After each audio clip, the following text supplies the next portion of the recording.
In the land of eternal gods and golden tombs, one man tried to destroy eternity itself. He erased the names of every god, burned their temples, and crowned himself divine. For a moment, he was untouchable, the chosen son of the sun. But when you challenge the heavens, even the sands remember your sin. This is the story of Akhenaten, the pharaoh who defied the gods and was erased by karma. Welcome to Karma Never Sleeps, where we travel through time to uncover how fate humbles even the most powerful. From kings to killers, history's most haunting stories remind us of one truth. No crown, no empire, and no name escapes karma. If you believe justice always finds its way, subscribe now. Because tonight you'll witness how Egypt's heretic Pharaoh tried to rewrite divinity, and was wiped from history. The boy who would be God. Long before he was Pharaoh, he was just another prince, Amenhotep, the son of Pharaoh Amenhotep III and Queen Tai. He grew up surrounded by gold, temples, and gods. Every wall, every prayer, every festival, all were dedicated to hundreds of deities. But young Amenhotep wasn't like the others. He stared at the sky too long, watched the sunrise in silence, and asked questions no one dared to answer. Why do we need so many gods, when the sun alone gives life? He once whispered to his tutor. That question would one day change Egypt forever. When his father died, Amenhotep IV took the throne, but the crown didn't just give him power, it gave him purpose. He renamed himself Akhenaten, meaning servant of Aten, the sun disk. For the first time in history, Egypt had one god. And the pharaoh made sure everyone would know it. Temples of Ammonius, Ra, and Osiris, the old gods, were sealed or burned. Their names were chiseled off walls. Akhenaten declared, "There is no god but Aten, and I am his prophet." The city of the sun. Akhenaten moved his capital far away from Thebes and Memphis.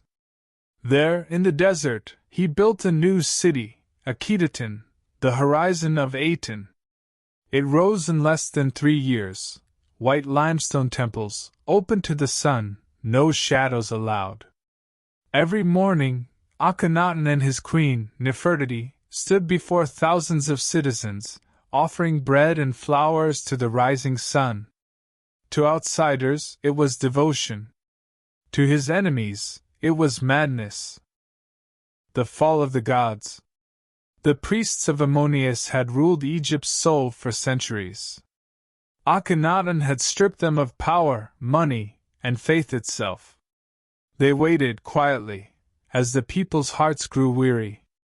Crops failed. The Nile's flood came late. The common people whispered, "The gods are angry." Even Nefertiti began to withdraw from his side. Akhenaten's devotion turned into obsession. He stopped appearing in public. His city began to starve. And soon Aten's light began to dim. The sun and the silence. When Akhenaten's firstborn died, the pharaoh locked himself inside the temple for days. Some said he screamed to the sun for forgiveness. Others said he cursed the gods he destroyed. Nefertiti vanished from records soon after, her tomb, her fate, lost to history. But one name began to rise, Tutankhaten, his son.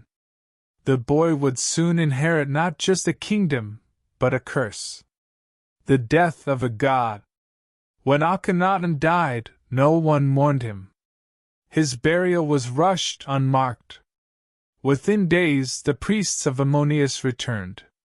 They erased his name from every monument, destroyed his statues, and called him the heretic king. His capital city was abandoned, swallowed by sand.